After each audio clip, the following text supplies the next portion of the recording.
사하라 사막 한복판에 세상에서 가장 외로운 나무라고 불려지는 한 아카시아 나무가 있었습니다.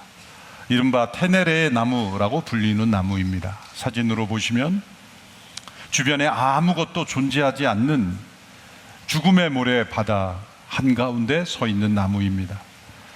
400km 떨어진 곳에서야 다른 나무를 찾을 수 있는 곳입니다. 그런데 오직 한 나무만 아주 오랫동안 홀로 서서 사막을 여행하는 이들의 이정표가 되었습니다. 어떻게 풀한폭이 살 수 없는 이 땅에서 저 나무만 살아남을 수 있는지 사람들은 궁금해했습니다.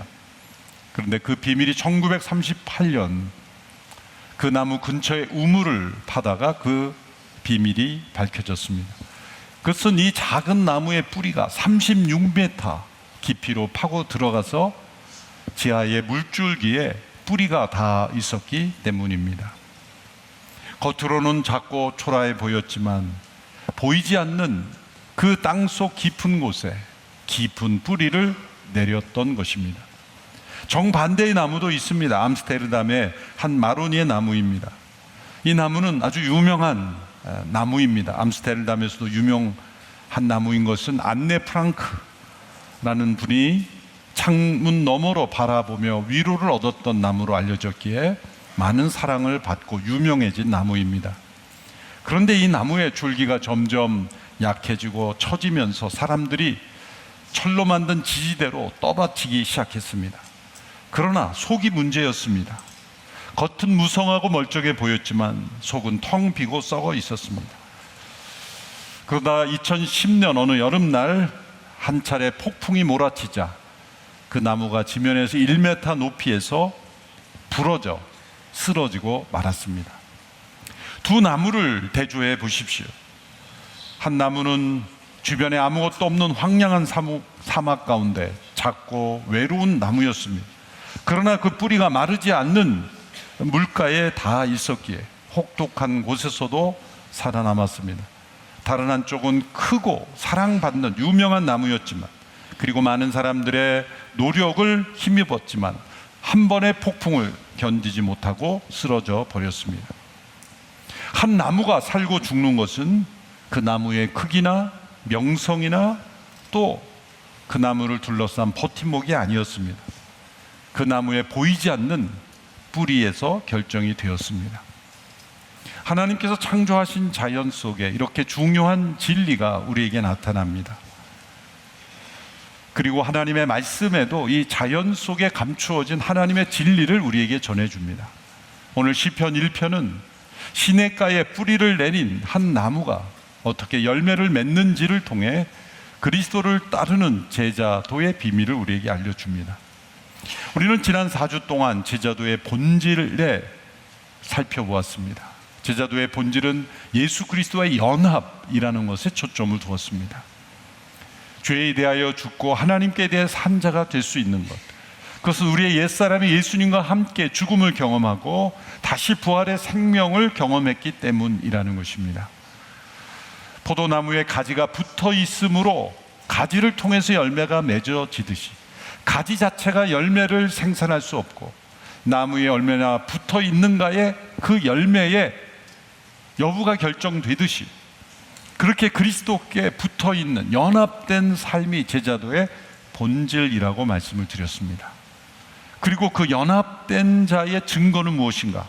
그것은 바로 예수 그리스도의 임재에 대한 갈망, 또 그 주님의 영광에 대한 갈망, 그것이 바로 주님께 붙어 있는 연합된 자의 증거라고 말씀드렸습니다. 이제 그리스도와의 연합에서 더 구체적으로 그리스도와의 사귐이라는 측면에서 이 제자도를 살펴볼 때 가장 우선적인 것은 바로 그리스도께 뿌리 내리는, 하나님의 말씀을 통해 그리스도께 뿌리 내리는 것으로 오늘 시편 1편은 말씀하고 있습니다. 먼저 시편 1편 3절의 말씀을 함께 읽겠습니다. 시작.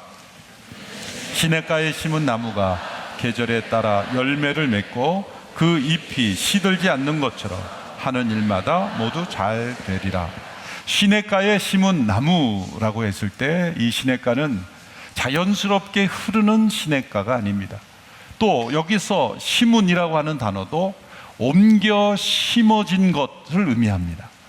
이 시냇가도 자연스럽게 흐르는 강물이 아니라 누군가 농부가 의도를 가지고 그 수로를 파놓고, 그리고 그 곁에 나무를 옮겨 심은 상태의 나무를 가리키고 있는 것입니다.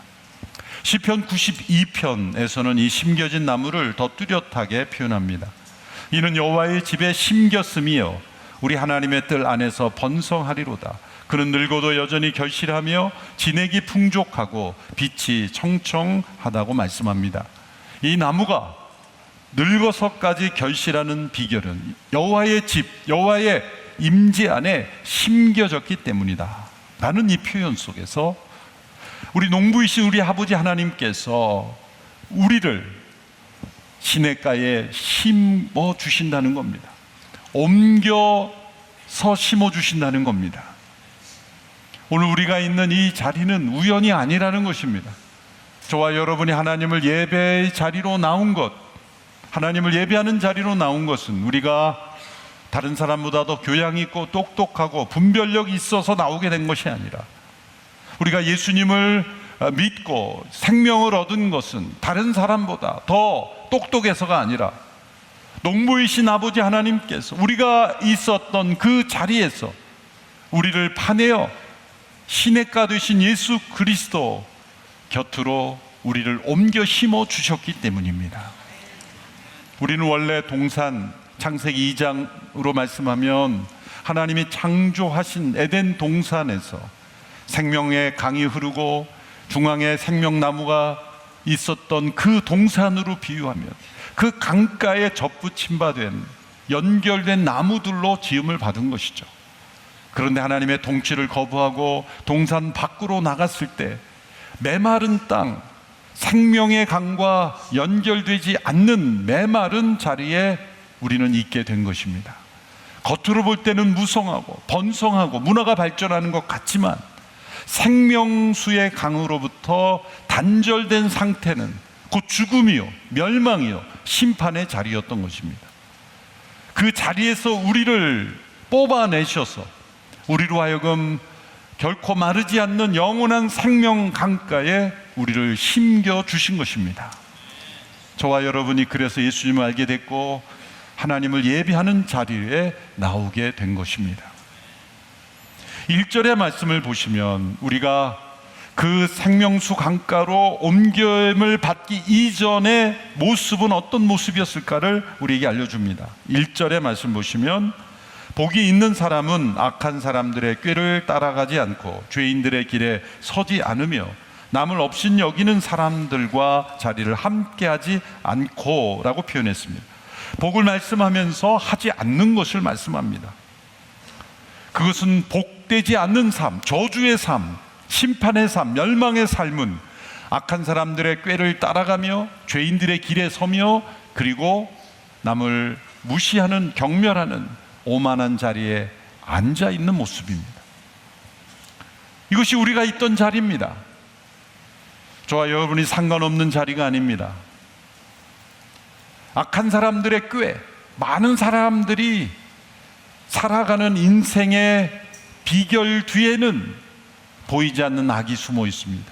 하나님 없이도 잘 살 수 있다는 그 생각 자체가 악한 생각의 꾀입니다. 그 꾀를 따라가며 또한 때로 죄인들의 길에 서며 그리고 결국 교만한 자리에 앉게 됩니다. 동사를 주목해 보십시오. 따라가다가 서게 되고 서다가 앉게 됩니다. 점점 가라앉고 있습니다. 머무르고 있습니다. 멈춰서고 있죠. 겉으로 볼 때는 활동적이고 그리고 의미 있는 삶을 사는 것 같지만 죄와 악은 우리의 삶을 점점 마비시키는 것입니다. 걷다가 서게 되고 서다가 앉게 됩니다. 주저앉는 삶입니다. 가라앉는 삶입니다. 세상에 보기에는 높은 위치, 권세 위치에 오른 것 같지만 그 자리는 많은 사람들이 부러워하는 자리인 것 같지만, 무엇인가 성취하는 자리 같지만 하나님을 떠난 인생의 자리는 멸망과 가까운 자리인 것입니다. 바로 이러한 모습에서 과연 자유할 사람이 누가 있습니까? 그런데 오늘 본문에 보면 복이 있는 사람은 이러하지 아니하다라고 말씀했죠. 그런데 여러분, 복이 있는 사람이라고 할 때 단수를 썼다는 걸 주목하십시오. 사람들이 아니라 단 한 사람이라고 말씀합니다. 저와 여러분 가운데 이러한 사람이 있을까요? 악인들의 꾀를 따르지 아니하고 죄인들의 길에 서지 아니하고 교만한 자리에 앉지 아니한 자가 있을까요? 그랬다면 복수로 썼겠죠.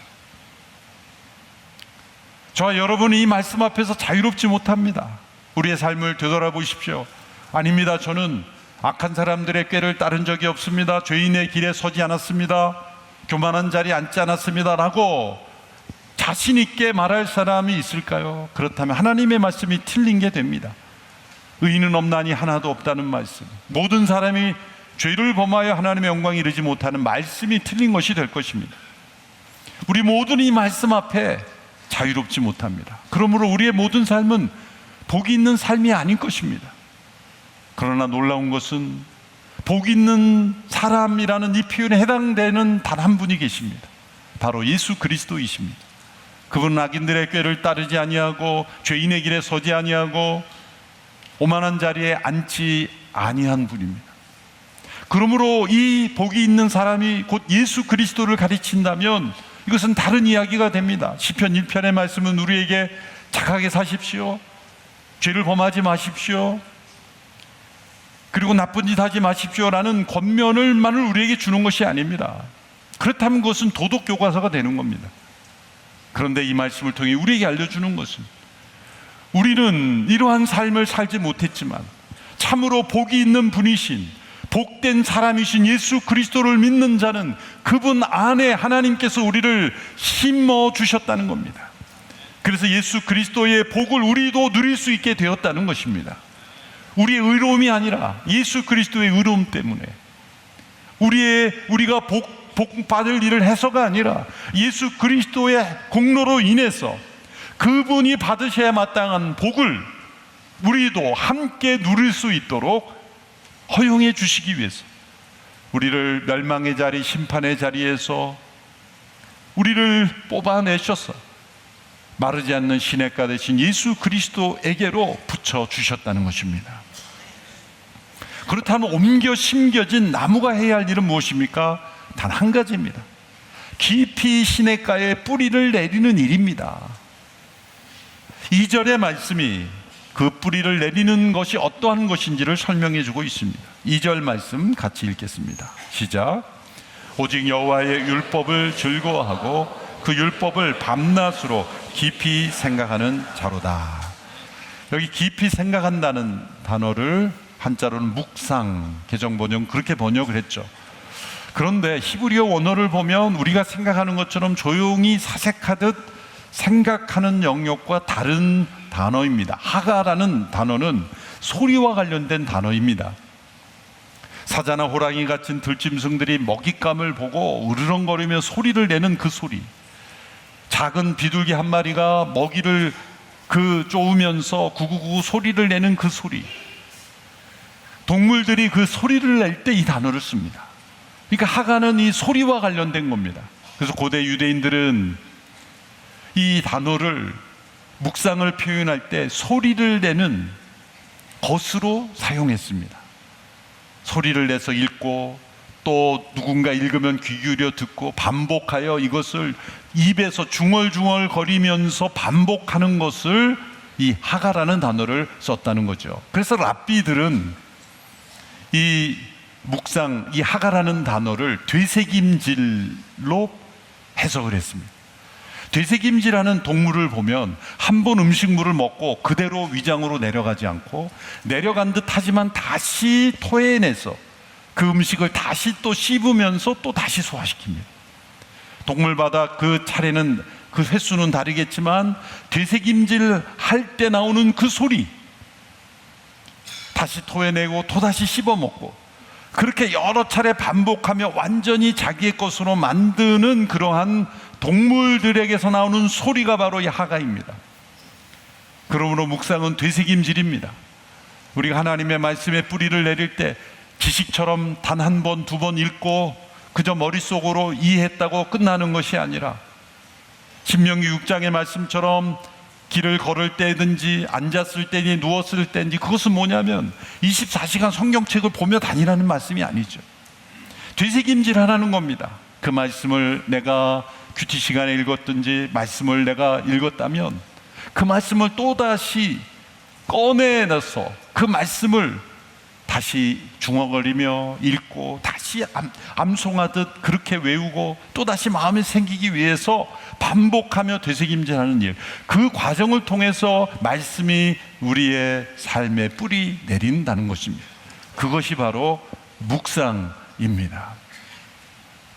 최근에 이 어떤 뇌과학자가 이 기억력 학습에 관한 그런 다큐멘터리에서 설명을 하는데 바로 이 하가의 원리더라고요. 그 뭐냐면 우리가 어떤 학습을 할 때 그냥 책을 수십 번 계속 읽는다고 그게 저장이 안 된다는 거예요.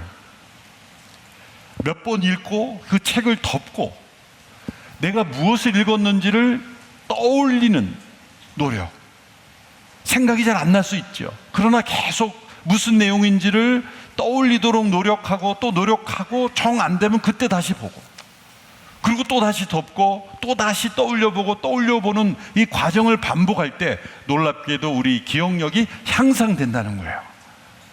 이런 영상이 한 20년 전에만 나왔더라면 저도 더 예전보다 공부를 잘했을 텐데. 중요한 원리입니다. 하나님의 말씀을 우리가 마음에 새길 때 그저 여러 번 읽는 것이 아니라 다시 떠올려보고 계속 그런 되새김질 하는 작용을 통해서 하나님의 말씀에 뿌리를 내린다는 겁니다. 그래서 믿음의 선배들은 이 묵상의 단계를 세 단계로, 특별히 마틴 루터가 이 세 단계로 나눴어요. 첫 번째는 읽는 것이다, 맞습니다. 두 번째가 되새김질입니다. 근데 되새김질에서 끝나지 않는다. 세 번째 마틴 루터는 시험이라고 했습니다. 읽고 되새김질하되 우리의 삶의 형편에서 내가 감당하기 힘든 원치 않는 시련 앞에서 그 되새김질하는 말씀을 마음에 새기고 뚫고 나갈 때 그것이 우리의 삶의 말씀이 뿌리를 내리는 것이다 라고 말씀을 하는 것입니다. 그러므로 하나님의 말씀, 우리가 정보를 얻듯 그렇게 읽는 것이 아니라 하나님의 말씀을 먹는 것이다 라는 거죠. 그래서 선지자들에게도 하나님께서 이 책을 먹으라 라고도 말씀했던 겁니다. 그런데 2절을 보면 이 말씀보다 앞서는 한 단어가 나옵니다. 즐거워하여, 오직 여호와의 율법을 즐거워하여 밤낮으로 그것을 깊이 생각한다고 했습니다. 사람은 즐거워하는 것을 따라 살게 됩니다. 저 여러분의 즐거움은 어디에 있을까요? 하나님의 말씀을 즐거워하고 있습니까? 스펄전 목사님께 어느 성도가 찾아와서 이렇게 말했습니다. 목사님, 저는 성경을 20번이나, 그것도 무릎을 꿇고 그렇게 20번이나 읽었는데 아직 은혜의 진리를 제가 깨닫지 못했습니다. 스펄전 목사님이 대답하기를 바로 그겁니다. 무릎을 꿇고 힘들게 읽었기 때문에 발견하지 못한 겁니다. 성경을 읽을 때 고행을 하듯 형벌을 받듯이 그렇게 읽는 것, 그것이 문제입니다. 힘든 자세로 고통스럽게 읽으면 하나님의 말씀이 더 잘 묵상되는 것이 아닌 겁니다. 그렇다고 해서 편안히 누워서 언제나 성경 읽을 때는 누워가지고 읽는다는 뜻도 아니죠. 고행을 하듯 성경을 읽어서 그것이 소화가 된다는 게 아니라는 거예요. 또 성경을 통독할 때도 통독 읽기표에 표시하는 것 그 자체가 목표가 돼가지고 그렇게 그 자체를 목표를 달성하는 성취로서 읽어서도 안 되는 거예요. 때로 성경 통독하는 많은 방법이 있지만 이 읽는 것을 너무 빠르게 읽어서 그냥 읽는 것에 목표를 두는 것도 문제입니다. 우리가 과연 이것을 의무적으로 하느냐, 하지 않을 수 없어서 하느냐, 또 여러 순식과 함께 읽는다는 서로 독려하죠. 그래서 안 읽었다고 할 수 없으니까 또 억지로 읽느냐. 공동체 성경 읽기를 우리 목회자들과 함께 나누면서 여러 담임 목사님들과 함께 이 목회의 공동체 성경 읽기를 어떻게 우리가 적용할지를 서로 의논하는 그런 세미나를 가져서 서로 대화하는 가운데 이 공동체 성경 읽기의 그 의미를 깊이 깨달으면서 어느 한 목사님이 이렇게 자신의 이야기를 속마음을 얘기하면서 내가 회개한다는 말씀을 했을 때 우리 모두가 목회자들이 다 찔림을 받았어요. 그 내용이 어떤 내용이냐면 교회 전체가 성경 통독을 하니까 담임 목사가 안 읽을 수가 없잖아요. 그래서 카톡방에도 다 올리고 이렇게 하니까 담임 목사가 못 읽었다고 할 수가 없으니까 근데 때로 바쁘니까 성경을 읽을 때 빨리 읽기로 몇 배속으로 돌렸다는 거예요. 몇 배속으로. 그래서 그거를 했다라고 말할 수 있게 하기 위해서. 근데 거기까지는 뭐 이해할 수가 있는데 자기 자신의 모습 봅니까?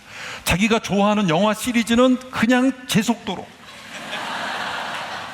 대사가 빠졌다 그러면 다시 돌아가서 다시 읽고, 영화를 볼 때는 빠짐없이 제 속도로 모든 대사를 빠짐없이 보는 자신이 성경은 빨리 그냥 읽어버리려는 그 자세를 자기가 회개하게 되었다.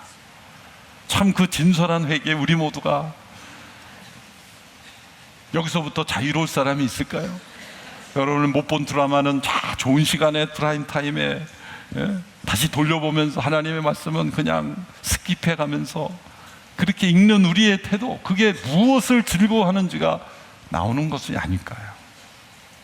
그 목사님의 진솔한 회개 우리 모두가 자세를 다시 바로잡고, 저도 때로 이렇게 운전하면서도 틀어놓고 어떻게 보면 짜투리 시간이라고 하는데 말씀을 그렇게 그래도 읽으려고 했던 모습이 가장 중요한 시간에 하나님의 말씀을 읽는 것에 하라지 않았던 것을 다 회개하게 되었던 기억이 있습니다.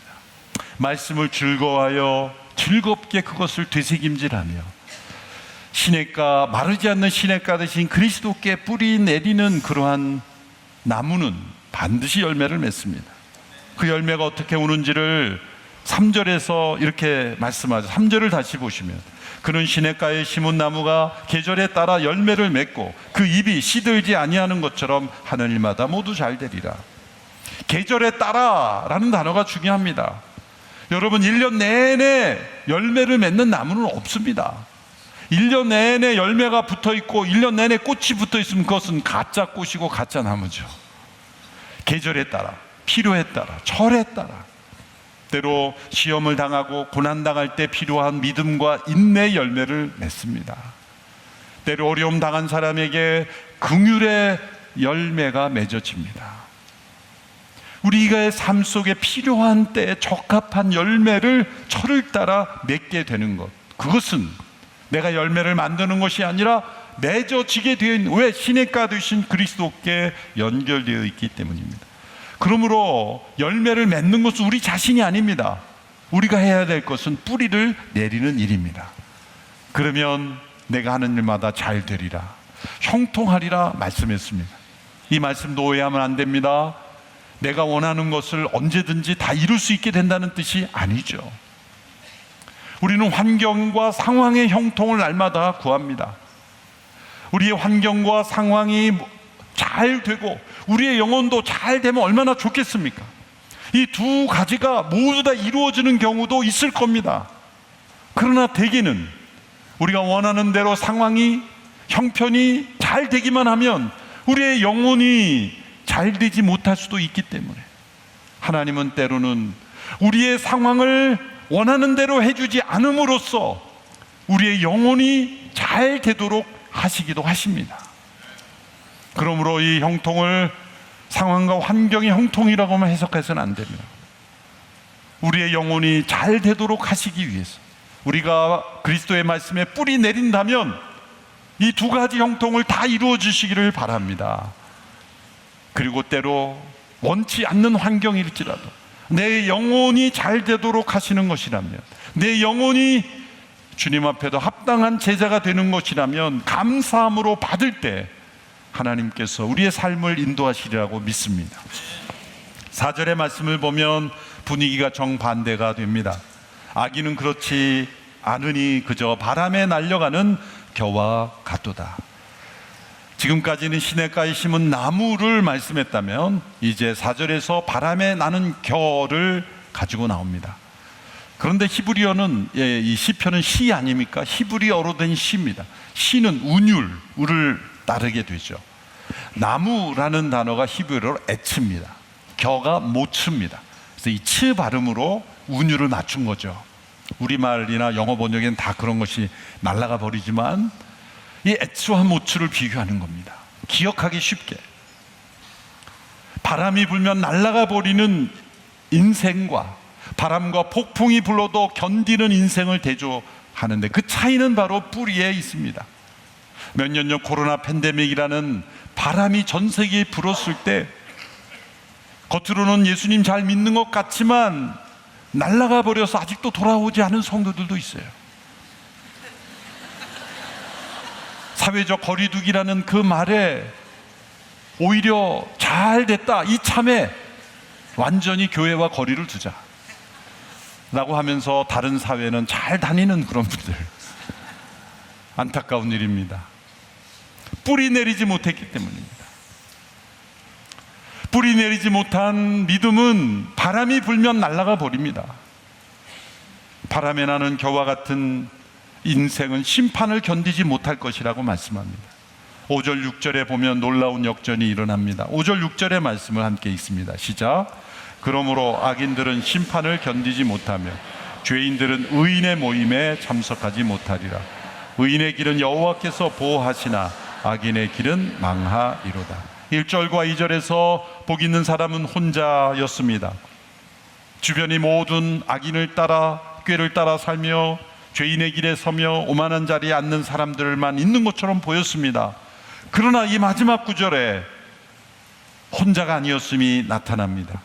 하나님께 단지 한 나무 예수 그리스도만 옮겨 심은 것이 아니라 그에게 붙어있는 많은 나무들, 숲을 이루고 계셨던 것입니다. 이 의인들의 모임이 무엇입니까? 오늘날에 우리가 교회로 부름을 받은 이들 아닙니까? 우리 스스로가 죄가 없고 의인이 아니라 오직 예수 그리스도의 의로 말미암아 의롭게 된 자들의 모임입니다. 하나님께서는 의인들의 모임을 보호하시고 지키고 돌보시고 그리고 인도하십니다. 생명 강가를 떠난 메마른 땅에 있었던 우리들, 멸망과 심판, 죽음의 자리에 있었던 우리들을 하나님께서 이 시편 1편의 말씀처럼 우리를 마르지 않는 시냇가 예수 그리스도에게로 옮겨 심어 주셨습니다. 우리에게 할 일은 뿌리 내리는 것 그거 하나뿐입니다. 우리가 물을 만들 수 있는 게 아닙니다. 열매도 우리가 만드는 것이 아닙니다. 우리는 그저 시냇가에 뿌리를 내리면 되는 것입니다. 요한복음 15장에서는 예수님이 포도나무고 우리가 가지라고 했다면 이제 시편 1편에서는 우리가 나무이고 예수님이 시냇가가 됩니다. 중요한 것은 우리에게 생명의 근원이 있지 않다는 것을 설명하는 겁니다. 가지에게 있지 않고 나무에 있고 나무에게 있지 않고 시냇가에 생명력이 있듯이 우리는 마르지 않는 시냇가에 뿌리를 내려야 합니다. 우리는 제자도의 열매를 스스로 생산하라고 부름을 받은 것이 아닙니다. 마르지 않는 시냇가 되신 그리스도 안에 뿌리를 내리라고 부름을 받았습니다. 제일 앞서 본 사하라의 그 아카시아 나무가 뿌리 내리는 과정 속에 아무도 그걸 알지 못했을 겁니다. 땅속 깊이 작은 뿌리들이 뻗어 내려갈 때 그 마르지 않는 시냇물을 향하여, 그 강물을 향하여 계속 뻗어나가는 광경을 한번 상상해 보십시오. 아무 소리도 없습니다. 누구도 알지 못합니다. 그러나 조용히 뿌리를 내리는 그 과정을 통해 그 나무는 오랫동안 열매를 맺을 수가 있었던 것입니다. 뿌리는 눈에 보이지 않습니다. 우리의 삶에 다른 사람 눈에 보이지 않는 시간, 조용한 시간, 나만이 아는 시간, 그 은밀한 시간 속에 과연 우리가 하나님의 말씀을 즐거워하며 그 말씀에 깊이 뿌리 내리느냐 아니냐가 바로 우리의 제자된 삶의 뿌리를 결정하는 것입니다. 우리의 뿌리는 얼마나 깊이, 얼마나 넓게 뻗쳐 있는가, 그것을 생각하며 제자도의 삶을 살아가는 우리 모두가 되기를 축원합니다. 기도하겠습니다. 하나님 아버지, 예수 그리스도 대신 시냇가에 우리를 심어주시니 감사합니다. 열매 맺게 하시니 감사합니다. 마르지 않는 시냇가에 깊이 뿌리를 내림으로 철을 따라 열매 맺는 제자가 되게 하여 주옵소서. 예수님의 이름으로 기도합나이다. 아멘.